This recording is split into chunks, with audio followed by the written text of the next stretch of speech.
Welcome to my channel. ఈరోజు నేను మీకు ఒక సింపుల్ చిట్కా చూపించబోతున్నానండి. దీనికోసం రెండే ఇంగ్రీడియంట్స్ కావాలి అండి. ఇది రాగి బిందె. దీనికి ఎంత బాగా నల్లగా అయిపోయి ఉన్నదో అసలు అలాంటి బాగా నల్లగా అయినవి కూడా ఎంత ఈజీగా మనం క్లీన్ చేసుకోవచ్చో చూపిస్తాను. నేను కొంచెం ఒక 2-3 మగ్గులు నీళ్లు తీసుకున్నానండి. అదే బకెట్లో తీసుకున్నాను. టబ్ ఉంటే టబ్లో తీసుకోండి, చాలా ఈజీగా అయిపోతుంది. ఇప్పుడు నేను చూపించే ఇంగ్రీడియంట్ మటుకు నిమ్మ ఉప్పు అండి. ఈ నిమ్మ ఉప్పు నేను 2-3 స్పూన్స్ తీసుకున్నానండి. ఇంకొంచెం ఎక్కువైనా తీసుకోవచ్చు. కొంచెం ఎక్కువ అయితే మటుకు కొంచెం కిలుం వాసన వస్తున్నాయండి. అందుకని నేను మీడియంగా తీసుకున్నాను. దానికోసం తర్వాత ఇంకో ఇంగ్రీడియంట్ అండి, ఇది క్రిస్టల్ సాల్ట్ అండి, అంటే రాళ్ళుప్పు. అది కూడా 2 స్పూన్స్ తీసుకున్నానండి. ఈ రెండు బాగా కలిసేదాకా కలపెట్టాలి నీళ్ళల్లో. కొంచెం రెండు రాళ్ళవే కానీ నీళ్ళల్లో తొందరగానే కరుగుతాయి. 1 నిమిషం కలపెట్టేసి ఆ నీళ్ళల్లో నేను ఇప్పుడు చూపించిన రాగి బిందె మనము ఇలా తిప్పుకుంటూ కడుక్కుంటే 1 నిమిషంలో పోతుందండి. మొత్తం నీళ్ళల్లో కరిగిపోయాయి. అదే వెడల్పు టబ్ అయితే బాగుండేది, ఇంకా మొత్తం క్లీన్ అయిపోతాయి. ఈ నీళ్ళతో ఇవి ఇలా ఉన్న ఫస్ట్ నీళ్ళు ఏమీ కడక్క ముందే ఇలాంటివి స్టోర్ కూడా చేసి పెట్టుకోవచ్చండి.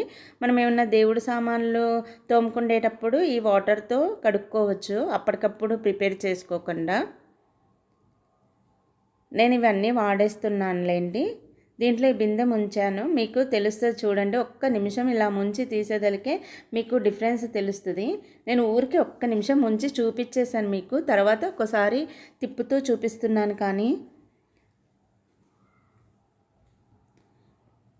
ఒక 5 నిమిషాలు అలా ఉంచేసామంటే ఇంకా అసలు ఎక్కడ మచ్చ మరక లేకుండా ఉంటుంది. కానీ మీకు చూపించడానికి తీసి డిఫరెన్స్ చూపిస్తున్నాను.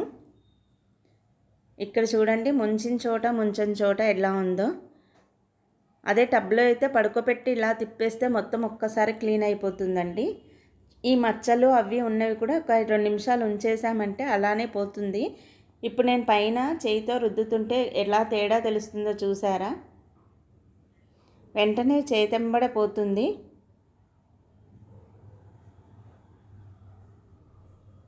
ఈ నీళ్ళతో మనము ఏదైనా క్లీన్ చేసుకోవచ్చండి. మనము కుక్కర్లలో కొంచెం నీళ్ళతో ఇలా పట్టేస్తుంది కదా తెల్లగా, వాటిని కూడా ఈ నీళ్ళతో క్లీన్ చేసుకోవచ్చు. ఆ వీడియో నా దగ్గర ఉందండి, నేను డిస్క్రిప్షన్లో పెడతాను.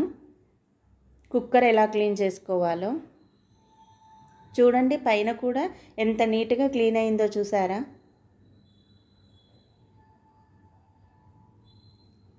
ఒక్కసారి మనం ఇలా ముంచి తీస్తేనే ఇంత క్లీన్ అయింది చూసారా?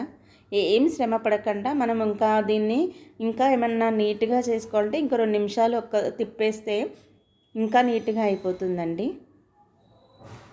అంతే. దీన్ని మంచినీళ్ళతో ఒకసారి మనం కడిగేసుకుంటే ఏమన్నా ఈ వాటర్ వాసన అంతా పోతుంది. కడిగేసుకొని మళ్ళీ మంచి పొడిగుడ్డతో తుడుచుకోవాలండి. ఎందుకంటే ఏమన్నా మచ్చలు తొందరగా పట్టేస్తాయి, నీళ్ళ మచ్చలు. అలా పట్టకుండా మనము మంచి తడి లేకుండా పొడిబట్టతో తుడిచేసుకోవాలి. మామూలు ట్యాప్ కింద పెట్టేసి కడుక్కున్నానండి. ఇప్పుడు చూడండి, నేను ఇలా పొడిబట్టతో తుడుచుకుంటున్నాను. డిఫరెన్స్ మీకే తెలుస్తుంది.